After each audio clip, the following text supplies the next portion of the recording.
Yeah, so we're live. We're live. Welcome, Fernanda, Natalia. This is Sacred Business Stories. I'm joined by our friend Kyle Shepard here. And for those of you who haven't joined us before, this is our weekly Substack Live where we have an honest conversation about what it looks like to build a business that's aligned with your deepest truth. So thank you, Kyle, for joining us. We'll do kind of more of an official intro here in a second and then let you talk about yourself. But we'll just give it a couple minutes Of course. for folks to join. Yeah. Amisha, Yeah, Joshua, we always like to Sonia, hi Carolina's mom. mom is here. That's so good. I don't think we've seen her live before. So, Oh, that's your uh, mom. How Yes, cool. yeah. yes, very cool. So Where? basically, like before we start Hey, the, hey, talking. my mom also just joined. Oh, Oh, We wonderful. just yay! That's the mom club. Hi, that's the Oh, Wendy. mom club. We'll have them go live and talk about us next. feeling a little jealous. Yes, Yeah. that's such a good Sorry. support. You should call your mom, Phil. Yeah. Yeah. So just before we go into the conversation, like we really created this space. To inspire other people, to tap into possibility. Like for us, sacred business is really like a business that brings all of who you are forward, like all your gifts, all your victories, all your challenges. And you were able to combine that in something that, you think it's worth for you to spend your time and support your lifestyle. And I feel that the more we see that in other people, the more we believe that this is possible for us. So that's the whole intention with the sacred business stories.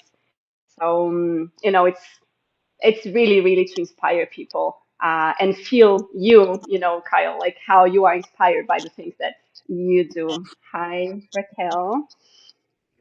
Yeah, Yeah.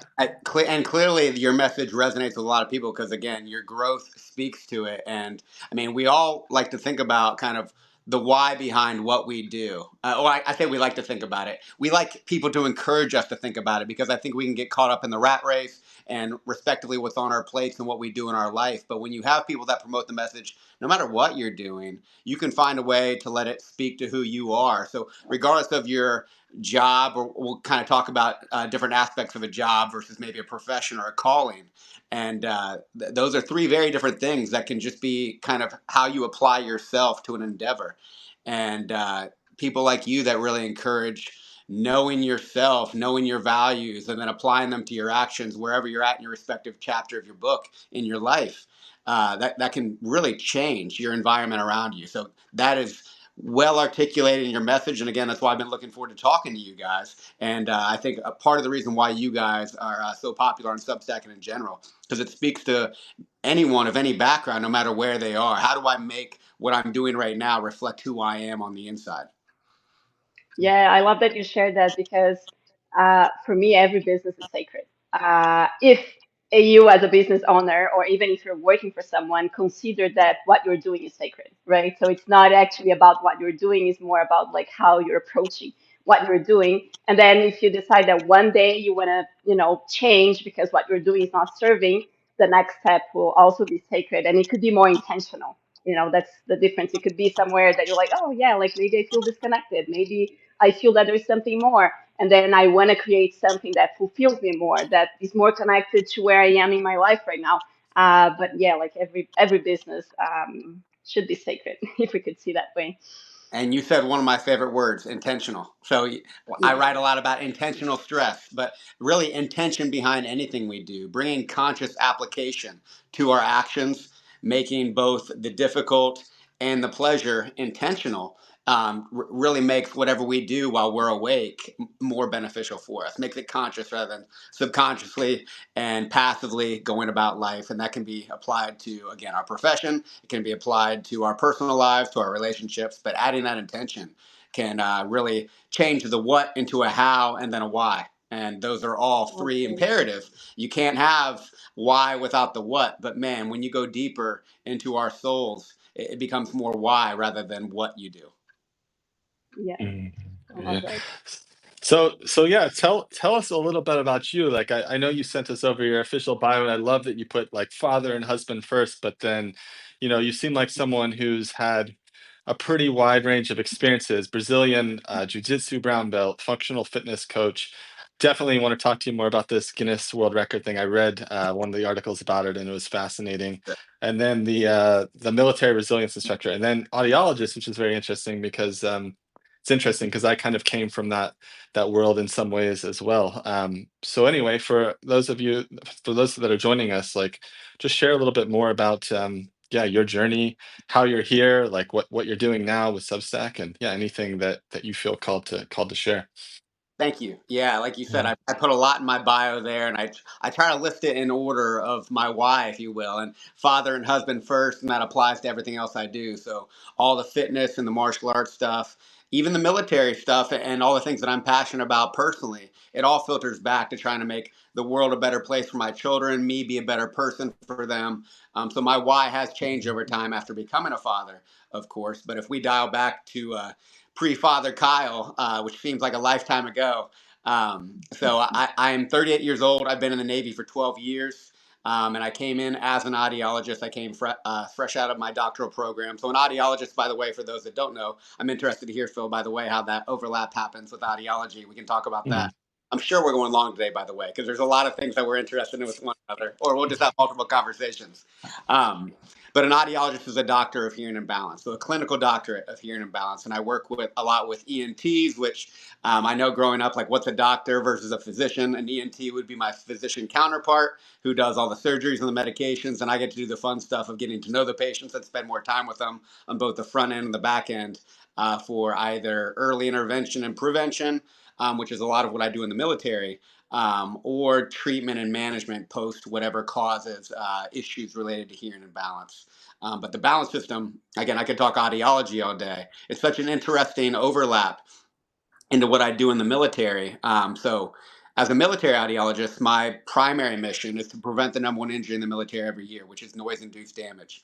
A lot of hazardous noise, a lot of people function in it in different ways.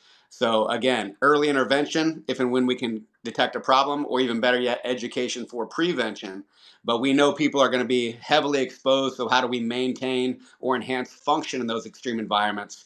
And what I do now, I'm at a Naval Air Station, Patuxent River in southern Maryland in the United States.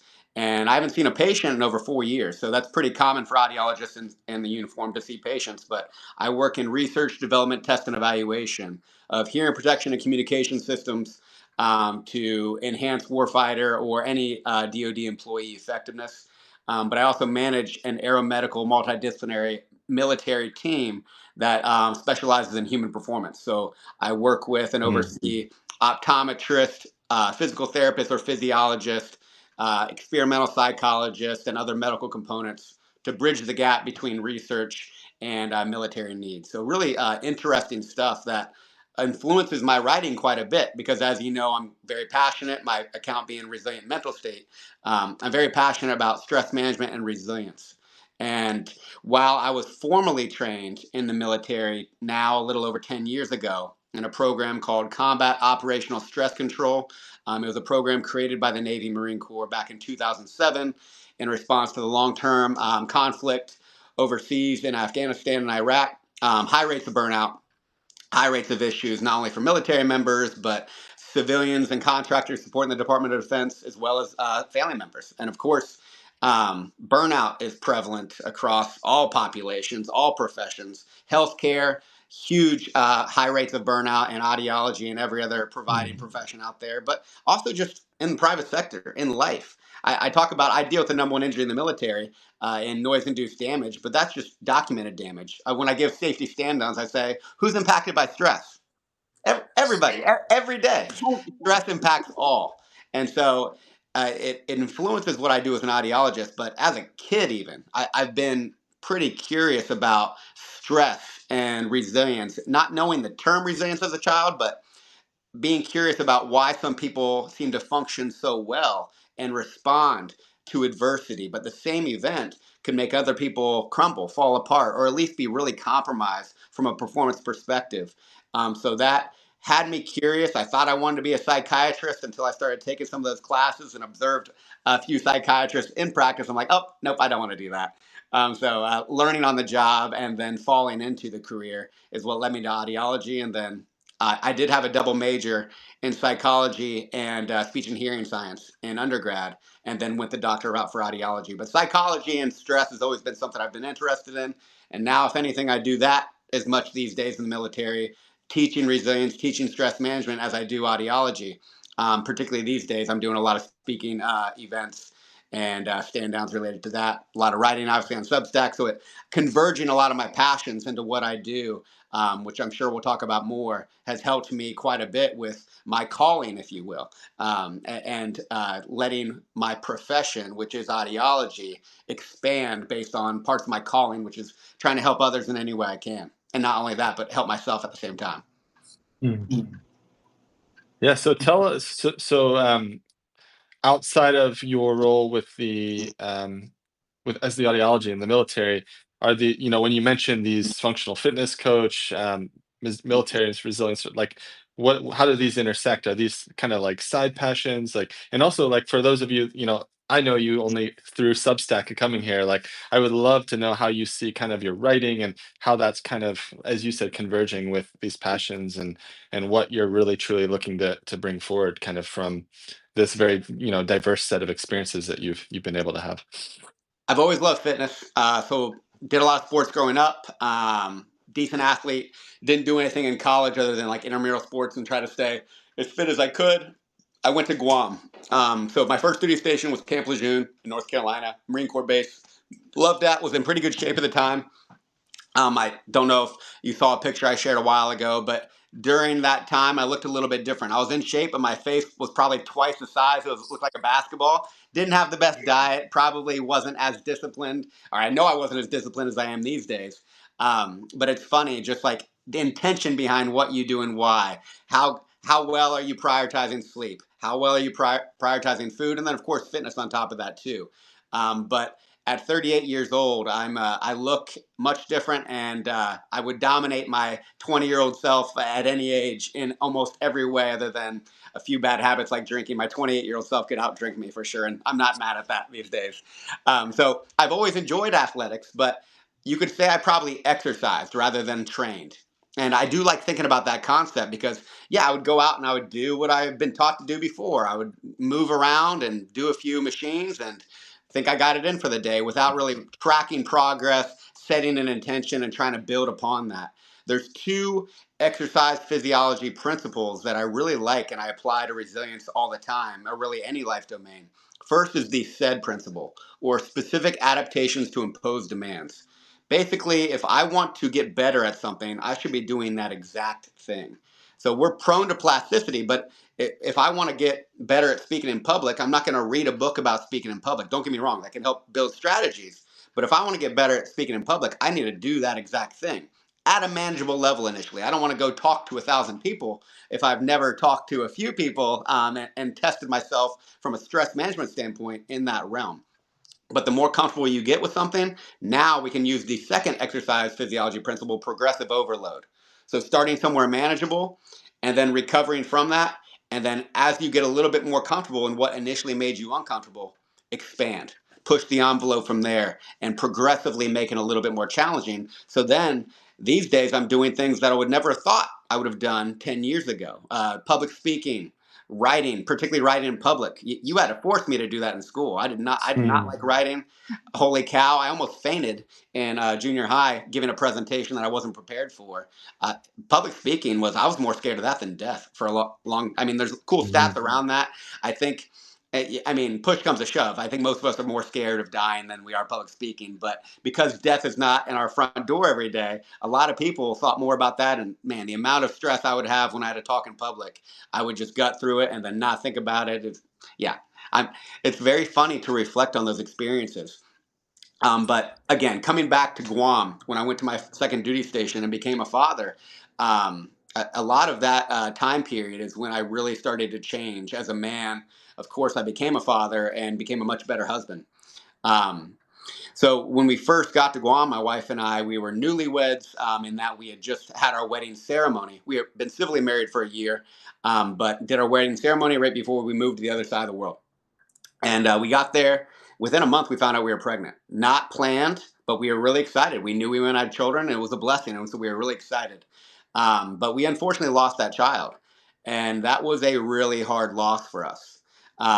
We did not respond very effectively. My wife is one of six, so her siblings are like her best friends, and she is very close knit with her family. And don't get me wrong, I'm very close to my friends and my siblings too. But she was at home by herself throughout the day, and I had just found mixed martial arts and Brazilian Jiu Jitsu. I started training because I knew I was going to become a father. And by that time, even with that loss, I was already training twice a day before and after work. And don't get me wrong, when I was home, I was still trying to support my wife in the way that I knew how. But that was mostly through like physical acts. I was trying to do everything around her to make sure she wasn't stressing about whatever it could be, because that's how I knew how to support. And ironically, I'm an audiologist. She's a speech pathologist. We should be expert communicators. We were not communicating well. We were coping poorly.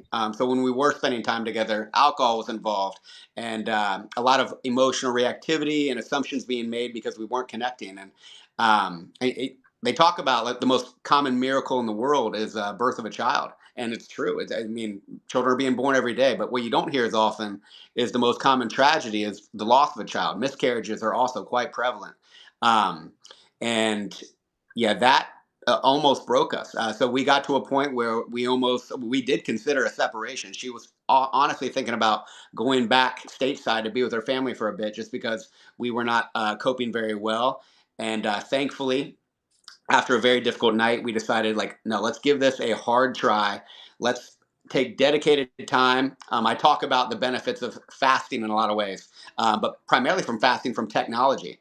And we had this thing called technology time. So I try to be witty with terms sometimes. And so no technology during very dedicated times in the evening where we were truly present with one another. And we used devotions or guided conversation, if you will, to really connect. And that was such a formative time for us.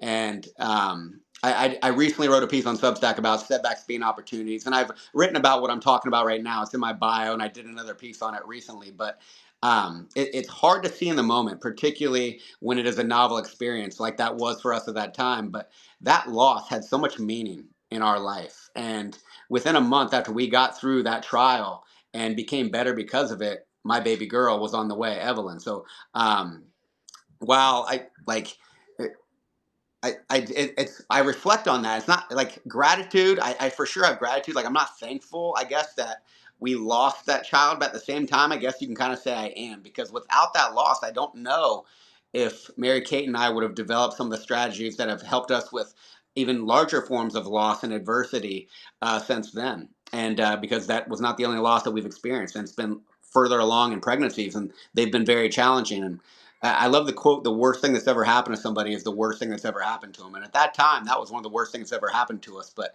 that that setback, looking back on that and that time period, um, all things being considered, it was about a month of a really hard time. And a month right now, you think, as we sit here pretty comfortable today, that flies by. But in the moment, I mean, a minute can feel like a year. In Parenthood, there's a great quote that the days feel like what? How's the quote? I'm not even remember. The days feel like years and the years fly by, something like that. Mm. Um, but your question relating to fitness and everything converging, that was a pivotal moment in my past where I became a much better husband. And I think to be a good father, you also need to be a good husband. And we developed some really good foundational strategies and actions to align with our values of being as tight as we can be in response to adversity, preparing us, even though you're not ever fully prepared to be a parent, but for the next three children that we had. So I have three children right now and a baby girl on the way due in July. So my fourth child. So yeah, we're very lucky. But that was a pivotal moment for me when I had just gotten into training, where I started learning from professionals how to dedicate your mindset to getting better rather than just going through motions and checking boxes of staying in shape. And that's when I started to look different. I started competing in Brazilian Jiu Jitsu and having success there. And I've done that now for the past 8 years. So I coach locally here at a local mixed martial arts and Brazilian Jiu Jitsu gym. And then I do the functional fitness thing through the gym and in the community. But all of these things, they're for free. So they're volunteer, because I'm very lucky to have my profession in the military. And so I think of these as like unpaid internships. I get to work alongside these professionals, first in Guam and now here, and doing things that I'd be doing anyway, paid or not, with others or not. And the fact that I get to do them and kind of learn live on the job as I take over like the functional fitness group that I do out in the community, and now doing the writing stuff, which I did recently upgrade to a paid tier, but that's just to stress test my writing, put a little bit of extra edge on it. I'm not doing it any differently. I'm not trying to make money, but I am seeing if a paywall, still people that I don't know if they are, if they find content valuable enough to pay for it, and learning on the job. Yeah, I plan to, I'm going to be in the military if they'll keep me for another good 8 years or more. So I'm not in a rush. I'm here to learn. I'm curious and doing these things, progressive overload, if you will. I'm just testing myself to see how much better I can get over time. So all of this relates to self improvement, if you will, so I can be a better father, I can be a better husband, and ultimately provide. So, like, yeah, I do want to make money with this post my military career, but I'm not in a rush to make that my primary income source. And I'm more so, when I write, I'm writing for myself, either last year, today, or in the future. I'm also writing for my kids. If God, God willing, I weren't going to be around long enough to give them some of the wisdom I've gathered over the years, leave some things behind for them. And then if it helps other people, what an awesome byproduct. And as it grows, it's getting really fun. It seems to resonate with some people. And as I've now been talking straight for 15 minutes, I'll shut up so we can talk about some other things. But I try to find convergence anywhere I can, in ways to help me become better, first for my family and also for myself, so I can sustain that for my family. Yeah, I think that's a beautiful way of seeing life because it's kind of like putting the oxygen mask on you first and then helping others, right? So I need to become a better person. I need to do the work myself, and then I'm writing for myself. And then if that helps other people, because then if you're doing for others all the time, like that's just not sustainable, in my own opinion. But when you put yourself in the center, and then from that like full cup, you're like, yes, and also if that's serving others, if that can contribute to other people's lives, then you could do that forever, right? Because it's for you. It's not like, and it extends to others, but at the end of the day, you're doing for yourself, for your family, and out of like self love. Yeah, I love the concept of like selfishness versus selflessness. And I Yes. strongly believe that every action should have a component of both. If you are purely selfless, like you said, you're going to burn out. You're not going to look Hmm. out for yourself enough, even from some of our base level needs. You're not going to sleep as well. You're going to be stressed. You're going to think about what's next. And altruism is beautiful. I mean, you want to have people looking out for others. Of course, you want those helpers. But if they don't use that oxygen mask, the best analogy, you don't look out for yourself, you will burn out for sure. And in many ways, probably why we have such high prevalence rates these days. How well are we taking care of ourselves? But true self care versus maybe things that we think are taking care of ourselves, like relaxing on the couch and watching Netflix or scrolling on our phones. Our body's not moving, but man, our mind is. And it's getting hit with dopamine, it's getting hit with other things that keeps that energy internally high, and you're not recovering. So intention behind even your rest and how you recover is imperative. But then, of course, on the other side, if you're only selfish, you're not going to have a lot of good connections. You're a narcissist, and you're all those other things that we're well aware of. That also leads to, of course, a lot of downsides, lack of fulfillment. So somewhere in between, harmony between both, based on the application, always a good consideration. Yeah, Hmm. and it's beautiful how you've been able to find kind of that alignment between your occupation in the military and then these other things that you're offering, and also like the service aspect of that. Because, well, for one, this is something we talk a lot about in our coaching. Like, there's no one path for everyone. So while we tend to coach more entrepreneurs, like I think it's beautiful to be in a situation if you have true alignment with your occupation in the military, to be in this position where you can bring these other passions forward and then find those opportunities to serve as well through not needing to necessarily at this moment charge for those things. And it's interesting, right? Because this is something, even when we talk with entrepreneurs who are like full time trying to build a business, kind of back to that point of the oxygen max, we'll always talk about like, hey, you need to get yourself resourced first, right? So whether that's making sure you have a well-paid coaching offer before you start trying to serve everyone, or in your case, your resource through your military occupation, and then you're in this beautiful position to give back. So yeah, I really love having you as a guest too, just to kind of show that other possibility for people, where because we say that too, like everyone kind of like glorifies this entrepreneurial all in path, and I just don't believe that that is actually the path for everyone. And yeah, I just love your story about how you're kind of combining all of that together in a way that sounds like it's really working for you. And then yeah, I mean, you're growing as well here on Substack, so it's clear that people are really benefiting from what you have to share and your ability to kind of put energy into that. So yeah, just wanted to kind of reflect that back as well. I love that you say that there's no one way. Like even in the entrepreneurial world, whether it is like a sole entrepreneur, team networking, or you have another job. Because in many ways, like Mhm, I am playing in the entrepreneurial world, but I'm just not focused on making enough money to support my family because I don't need to right now, which is a blessing. mhm, But you think of kids in high school or college who are not yet in the private sector. In many ways, I feel like I'm one of those kids right now. Like I'm set up. I have my other obligations or my other commitments in place right now, and I don't need to make money at this point to a particular level, at least to live. And that's a great opportunity, a great way to have mentors, have peers that I work alongside, and maybe even have people that I train in the strengths that I've developed. It is harder for kids, of course, as you're developing to start coaching when you are still trying to develop your skills. You're still trying to have your prefrontal cortex fully formed. I think it's like 25, 26 years old that happens. I think mine was delayed until like 30 years old, which is when I got to Guam and all those life events happened. But yeah, I love the idea of OJT or on the job training, internships. mm, You really get to experience things live because we have a lot of assumptions. I thought I wanted to be a sports agent when I first went to Ohio State. I love the movie Jerry Maguire. I want to be just like him. I went and saw a sports agent and job shadowed for a few days. Life's not like that. That's not what it's like to be a sports agent. The movies lied to me. So we have these assumptions, we have these beliefs about how something's going to be. But man, get some experience, get out there, start applying yourself, start making connections, asking questions, because there's only so much research you can do online and through books. You want to have those real life human connections, real life experiences for yourself, so your perception live can determine if this aligns with you.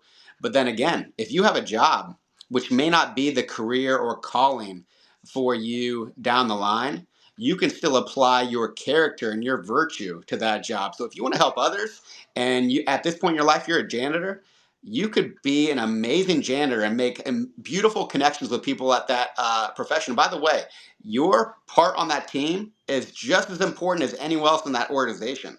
That community does not thrive without clean hallways, without clean rooms. Everything can fall apart if your position falls down. So when you think of a team, a well-functioning team, every job on it is imperative to the success of that team.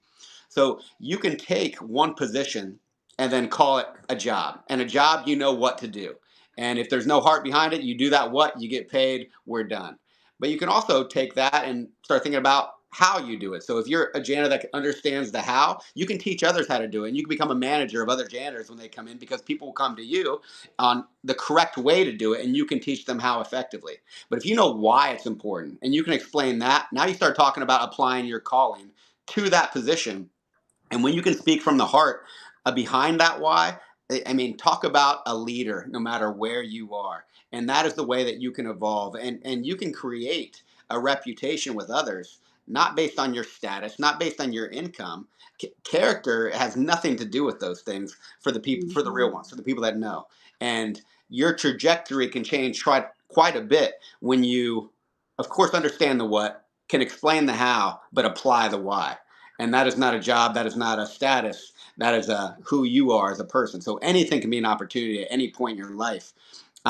And I love that concept that I found in a few books of that job versus profession versus calling, and thinking about what, how, and why.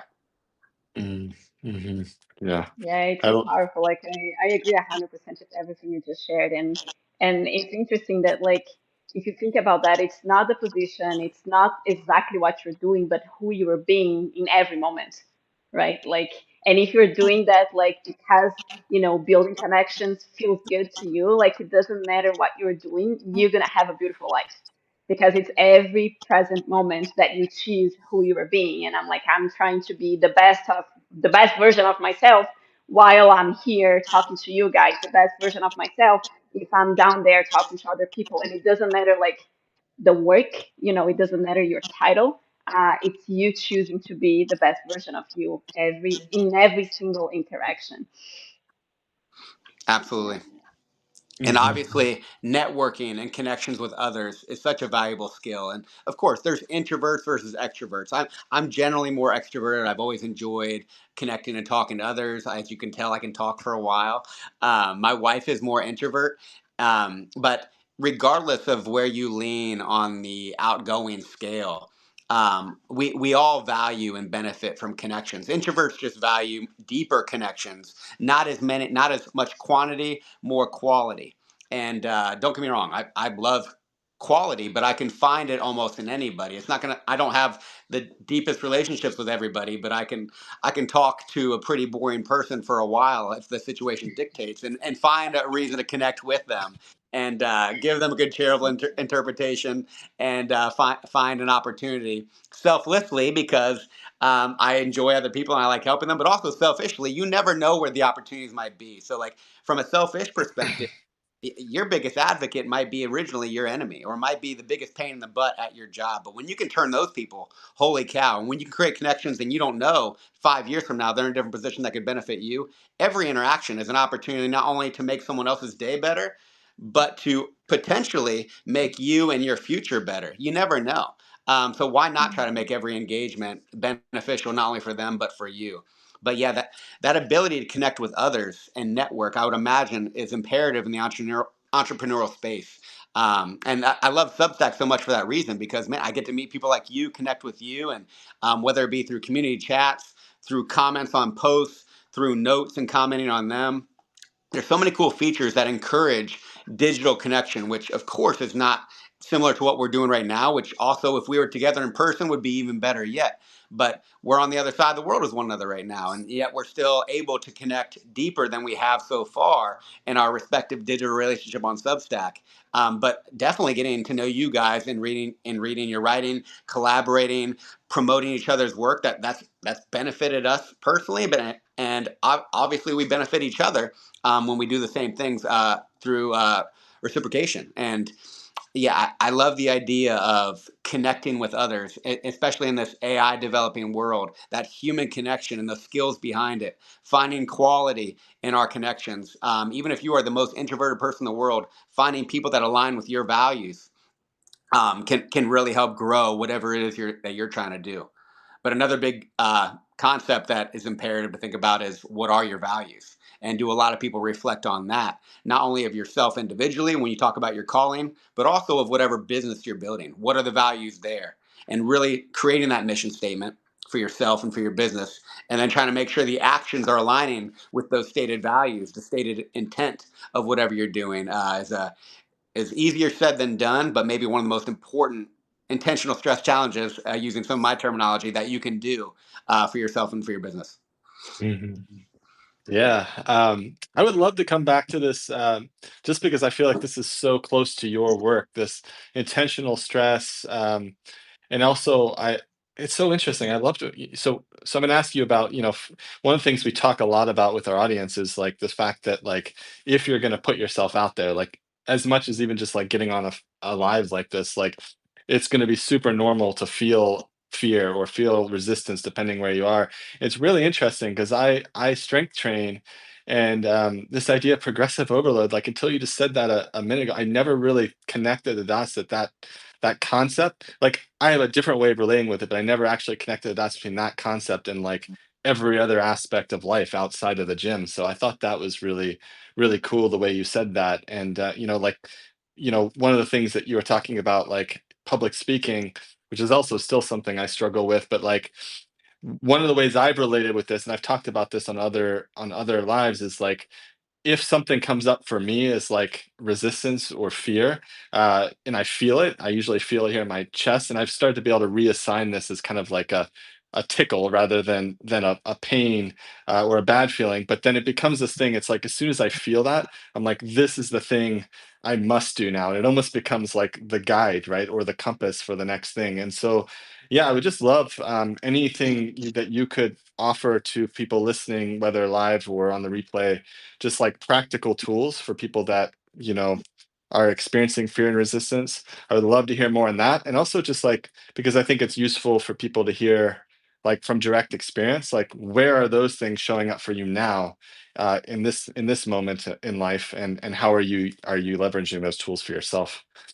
Man, you said so many good things in your question that kind of would allude to what I'm about to say on your relation to strength training and fear. So again, self-reflection first and foremost. If you don't know yourself, in this case, your particular symptoms of stress, and whether that's fear is just a different application of stress. So, like, what happens to your body when that limbic system is activated, when that stress response is initiated? And don't get me wrong, like something like we all have the emotional brain. We all have our limbic system, the amygdala, the sympathetic nervous system, the parasympathetic nervous system. That stress physiology is part of being human.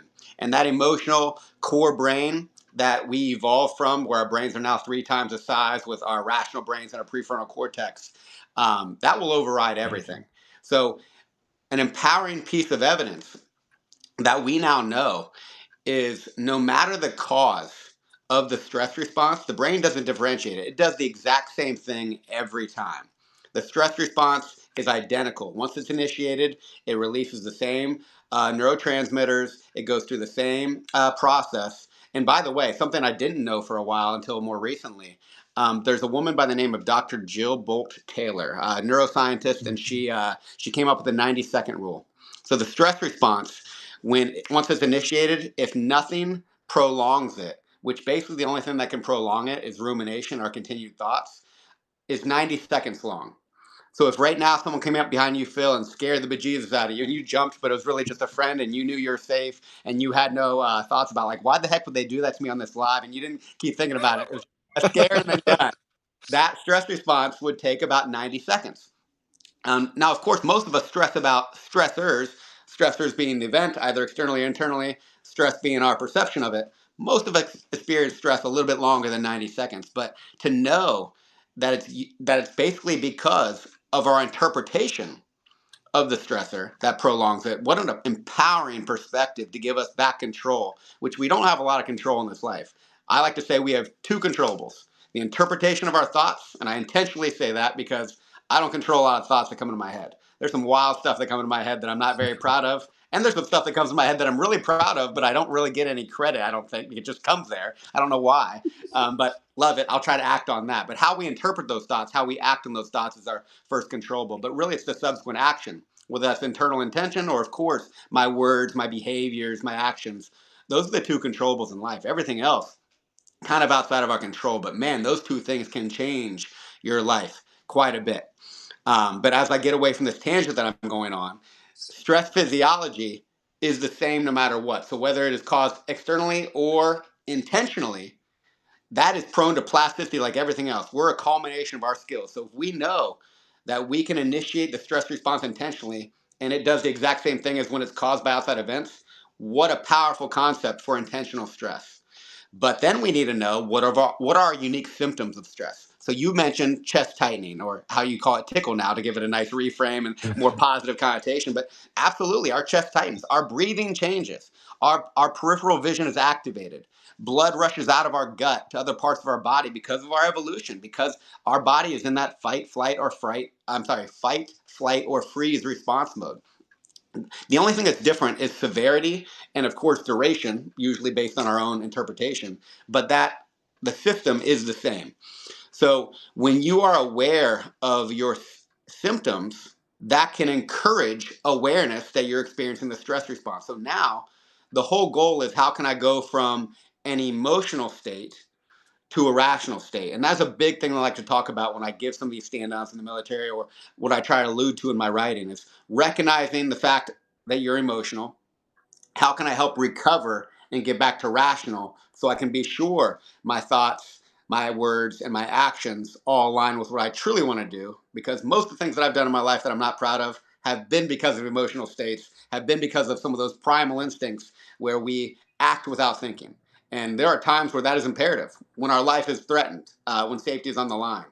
But even mixed martial arts and Brazilian Jiu Jitsu, when I'm competing, the more emotional I am, the more exhausted I'm going to get, and the more I'm going to get away from my training and what is going to be most effective. So the more rational I can stay, even in extreme environments for a competition in a sport like Brazilian Jiu Jitsu, the more I can keep my body rational, the more effective I can be. So that is the concept of intentional stress. If I can initiate it, cause these symptoms that represent fear or any other application of stress, how can I understand it? And now, how can I start training it to be more calm in response to it? And then reframing, like you alluded to, for public speaking. I mean, I talk all the time in the military now and privately for different organizations, whatever it may be. And even before even before this, I feel it a little bit in my chest. I feel that, but I also know there's not there's no physiological difference between anxiety and excitement. It's just how do we label it? So Mhm. distress and eustress, same exact physiology. It's just a different perspective, a different mindset.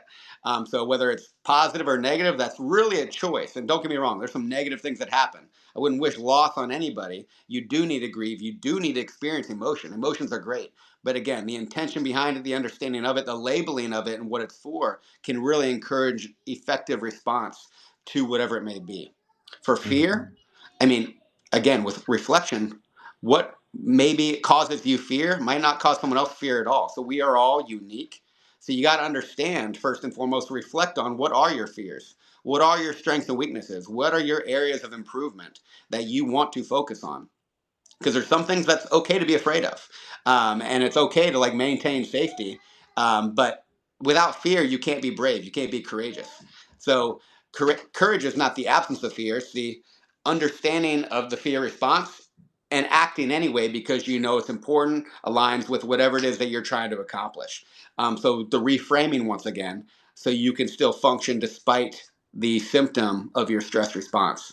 And then after you understand all of that, get after it. Shed principle, progressive overload, start training it as at a manageable level. And then the more you do it, the easier it gets. And what used to terrify you, you're now calm and effective in response to it. But of course, you need to understand it first, have developed strategies, make those strategies something that you're competent with, either consciously or you do it long enough subconsciously and you make your instincts and your habits effective. Where I know I'm still even prone to it. We're a culmination of our skills, and a lot of them are suboptimal. So, how can we improve those skills through creation of habits that we would want to do in a rational state? Yeah, Right. yeah, I love this comment of like emotional to rational, and I'm gonna share a story with you because I think, and I would love to get your perspective on this, because where I get caught sometimes is like I'm very good at action, but it's when almost like when non-action is called for, and this kind of fear kicks in, and so like it was interesting. Caroline and I were, for example, recently in Chile, and she's much better at this aspect of things than me. But we were in this high-rise hotel in downtown Santiago, Chile, and the entire power grid for the entire country went out. And this is a massive city, and and it was out for almost 24 hours. But like there was no AC, everything was sealed up, and we were at this like hotel bar, and everyone was just like gathering there, and it kind of felt like one of these like end of the world parties because there were all these like crazy like business people that were just like getting really drunk, and I was just like looking out on the street and just getting more and more uneasy because like there were sirens everywhere, like they were talking, like the cell phones were down, the internet was out, the hotel didn't know anything. They're like, we can't give it, we have no more food, and they were starting to send hotel workers home, and we're just like sitting there, and and yeah, so my mind all goes to like, what are the things I need to be doing, right? Like, how do I get my phone charged? Like, should I get, the bag out of the room? Like, where are the exits? Like all these sort of things. And Caroline and I've had some really good conversations around this of like the line of like, what you should do and or what you can do. And then once you've reached that point, it's like, okay, like let's sit back and enjoy the prosciutto that they were able to serve us. But I'm just curious, like, for anyone, for myself actually, but anyone listening, like, how do you in the moment, and I know a lot of this probably comes down to the practice, right? But like in the moment, how do you kind of negotiate that line between kind of doing and non-doing if you find yourself in a situation where you feel like you've lost control? So this is a more extreme example than maybe the entrepreneurial side of things, but it's all connected. And yeah, I just love to, since we have an expert in the space, I'd love to get your opinions on this. I appreciate you calling me an expert. I don't think I'll ever get used to that or agree with it, but um, yeah. So a few questions that you had there. So defaulting action, not a bad thing, but action doesn't have to be active. Inaction is a decided action when it makes sense. So the decision, it's real. What you're asking is the framework behind the decision, and then that comes down to am I making this decision emotionally or am I making it rationally?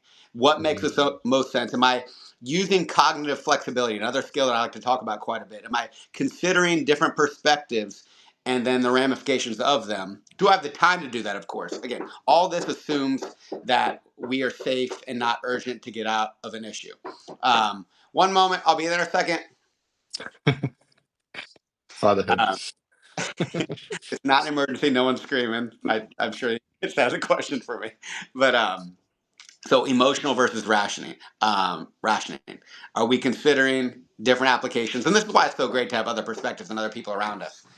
Because God knows, if without my wife, I would default to a lot of actions that would be not beneficial for me. I like to do and then learn on the job rather than consider reasons to maybe sit back and pivot sometimes. So my wife makes me better in so many ways and has me consider options that I wouldn't otherwise because I'm defaulting action too quickly. And anything can be done in excess. Even beneficial actions can be done in Mm. excess to where they become detrimental for you. So again, coming back to between emotional reasoning and rational reasoning. It's having strategy. So if you feel the stress response and you feel like you are hyping up in some way and you're active internally in maybe a way that you need to slow down before you make that rational decision, what strategies are you using to slow your system down? I always come first and foremost to intentional breathing, conscious breathing. So the breath is something that changes automatically. It's part of the autonomic nervous system. So our heart rate and blood flow, breathing, and other aspects of our body happen automatically. Thank goodness. So we don't have to think about our breath every time we take it. But it changes automatically in response to stress. It speeds up. So being aware of your breathing naturally is a great trigger to catch if I'm breathing a little faster than I'm used to. If you don't have the chest symptoms that you're aware of, or the gut symptoms, or whatever your unique symptoms are, I am very conscious of my breathing most of the time. And I joke that as a father with my youngest right now, not needing anything at all other than to be in here with me, um, I have more stress management breathing techniques that are natural for me than I do normal breathing these days because of parenthood. So focus on the exhale is a way to slow down your nervous system and activate that parasympathetic nervous system. There's a lot of great breathing techniques out there, but I like to just make it as simple as possible because I have a pretty simple mind. Nasal breathing and focus on exhale, down regulation. The exhale will slow things down. The inhale, the more you focus on that, can help speed things up. So if you want to wake up, you want to become more alert, hyperventilate. Focus more on the inhalations. But in this case, to get out of an emotional state, bring your awareness to your breathing. And again, that 90-second empowering thought, like if I can focus on intentional breathing for 90 seconds, orient nowhere else but my breath for 90 seconds. If you have that kind of time because the power is out and people are just taking shots around you, let's take 90 seconds real quick while everyone else is getting drunk at a pretty silly time to do so when probably crime is going up and other considerations need to be made. I mean, don't get me wrong. Young Kyle would probably do that. This Kyle would not. Um, but yeah, conscious breathing first and foremost, and then start asking questions. So Carolina did that for you. But if you're asking questions, you're activating executive function. You're activating your prefrontal cortex. If you're making assumptions, if you're jumping to conclusions, you're staying emotional. This is where I need to default to. This is what I need to get done. Bang, bang, bang, bang, bang. And those are great attributes to have sometimes. But if you're not asking questions about the why behind it, there's my cognitive approach. What questions can I ask? And then my sensory approach is my breathing. But there's all kinds of other strategies out there. That's actually the main presentation series I've been giving lately. I did a post called Energy-Free Stress Management Strategies that I put on Substack. And then I threw together a slide deck, and it's been very popular around base right now in response to all the change that's happening in the U.S. government and the transitions that are happening. Just to help, change is hard. Change is stressful. Stress and change, by the way, are needed for improvement, but it's easier said than done when you're in the middle of it. So reframing and coming back to our controllables, that's imperative. Recognizing when you're in that emotional state, allowing yourself to recover, to not start compromising your base level needs and not sleeping as well, not eating as well because you continue to be stressed out. And some of these higher levels of needs in our Maslow's hierarchy of needs getting threatened when it comes to like fulfillment and our current job and all these other things. We don't need much to live and be happy. But that's easier said than done when you have something that you are currently used to that may change. Uncertainty is scary in and of itself. And I know I'm going on a tangent right now away from your question, but it's very relevant for what I'm dealing with these days is how can I recognize that and then use whatever strategy is possible, whether that is, there's no such thing as energy free, by the way. It's just a nice title. It's low cost when it comes to energy. I mean, we're expending energy as we sit here relaxed right now. We expend energy when we sleep, but low cost for energy application. There's so many things, but I divided them into two approaches, sensory approaches. So you've probably heard of the 5-4-3-2-1 technique. I think it's beautiful in that it talks about orienting away from the problem to your five senses. I don't like it just because I always have a hard time remembering which one's five, which one's four. When I really think about it, I think it's five things that you orient to with your vision, four things that you orient to with your hearing. So what kind of stuff do I hear in my environment? Three things that you orient to your sense of touch. I feel my table right now. It's nice and smooth. What is it then? Two things that you orient to your sense of smell. So someone's perfume nearby, a fart that you just let out, whatever it may be. And then one thing that you can taste in your mouth right now. But all of this is just to encourage orientation away from your stress to your sensory nervous system and the signals that are being sent inward and allow time to pass so you can slow down. And then cognitive approaches. The other strategies that I like to think about that has a lot to do with questioning, reframing, and other considerations to change your initial interpretation of your thoughts that led to the stress response in the first place. I just find like fascinating because everything that you just shared, it's so powerful and it's so basic. But if we're able to manage that and just go back to our breathing, like we've got everything, right? And I find very fascinating too because very often I talk to clients and I'm like, and they're like, what can I do to solve this thing? Like you gotta balance your physiology. Like just be aware of your breathing, and that's all. And then people are like waiting for the magic, waiting for a technique that's too complicated, as if, just breathing, just like I always talk about like belly breathing. And I'm like, yes, if you can master that, then the rest, like, then you create separation between you and the stress, you and the situation. And then you can ask the right questions at the right moment. And then you make the right decisions because you're not like involved in that fear response.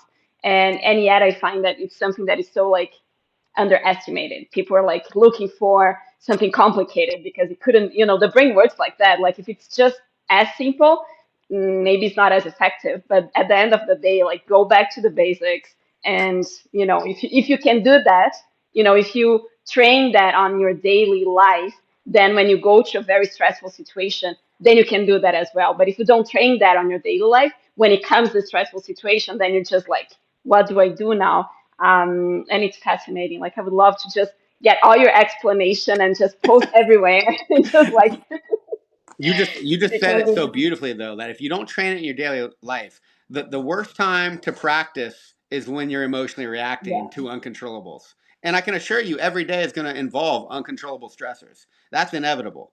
The traffic on your way to work, the power going out, connectivity issues, whatever it may be, there's going to be things that are at least annoying, if not pretty stressful on a given day. At that time, it's all about how can you optimize your response and not overreact. But intentionality, when you're in a pretty good place to do so, that's the time to practice. That is the time to think about what are some strategies that I want to start honing for the next time around, because it's that stimulus response that we operate in most of the time. But adding space, as much space as reasonably possible between that stimulus and your response for whatever that space is, whatever strategy you use, whether it's internal, external, um, It's going to be obviously context dependent, stimulus dependent, but the more you can encourage space so you can optimize or maximize your physiology, as you just beautifully described, yeah, it's simple, but it's not easy. And there is the opportunity for intentional training. And I love the idea of when you are in a good place, intentionally inducing the stress response, because now we can talk about some of these prepared strategies. And what works for me might not work for you. There are endless resources out there. And I always bring up the Bruce Lee quote of absorb what is useful, discard what is not, make what is uniquely your own. So when I give 10 strategies, 20 strategies in a given presentation or in a given post, I try to always emphasize that quote and say, just pick a few of these and try them out. I love the idea of nothing more than a month. Yes, it takes a lot longer to create a habit or to become a master of something, but it might not be beneficial for you. But a month is more than enough to determine, to one, experience plasticity, experience positive change. But if it doesn't align with your life, your objectives, or even just what you enjoy, particularly, or at least are gratified by after the fact, because there's a lot of things that I do that I don't I've found a way to reframe it and enjoy it, if you will. Starting a lot of things that I do, I still experience fear and hardship sometimes before I go to jiu-jitsu. I love jiu-jitsu, but there's parts of my body that's like, do I really want to go through this tonight? Do I really want to get a head bump and have a black eye before all these important presentations, or at risk tweaking my knee? No. Yes, I do, but part of me also, we have so many different selves within us, and that concept of resistance that Stephen Pressfield so beautifully talks about in The War of Art. I love that terminology, but a lot of what we talk about, even Stephen Pressfield, this is all ancient wisdom. This has been around forever. We just say it in different ways. We repeat it exactly, and it's worthy of redundance because, again, it's all simple when we're sitting here and we're not experiencing it, but it is not easy when we are. It's not even easy to train when you're in a rational state, but the more that you can develop those plans and train it at a very manageable level, at a very almost easy to start level, do that for a little bit, and then you get a little bit more comfortable, and then progressive overload once again. And that can apply to any domain. And again, we're a culmination of our skills, but some of those skills can apply to multiple domains, but a cross-domain application of skills you don't see too often either. And a component of resilience that I'm trying to get better at articulating, talk about, write about, is like there's so many exceptional people in this world, whether it be athletes, entrepreneurs and businessmen, or you name it, but they may be exceptional in one area of their life and then really struggle in another. The concepts that they applied to be exceptional in one area could, quote unquote, they could simply, but not easily, be transferred to other areas of their life to be resilient there as well. But through lack of harmony, lack of patience, lack of understanding, you don't see cross-domain application as well sometimes. So that's a big thing I'm trying to hone in on too. Like, how can we encourage conceptually components of resilience, components of you name the skill that's beneficial, and apply it across domains for virtue to be held anywhere. Oh Yeah, man, I love could that. keep I could talking to you talk for about like that a for a really bit. long Yeah. time, but I know we're coming up on an hour here, so we may, who knows, we may have to do another one. There's so many topics we didn't get to, or we'll connect offline. But yeah, I think at this point, I don't know. Sometimes we have questions, sometimes we don't. So if anyone's listening live and has any questions for Kyle, please feel free to jump in on the chat. And while we're doing that, Kyle, like I mean, obviously we're here on Substack, which makes it pretty easy. But if someone's been listening either here on the replay and it's just kind of been, finding themselves curious from anything that you shared with us, what would be the best way for them to kind of plug in with your work to learn more about what you have to offer? Thank you. Yeah, Substack for sure.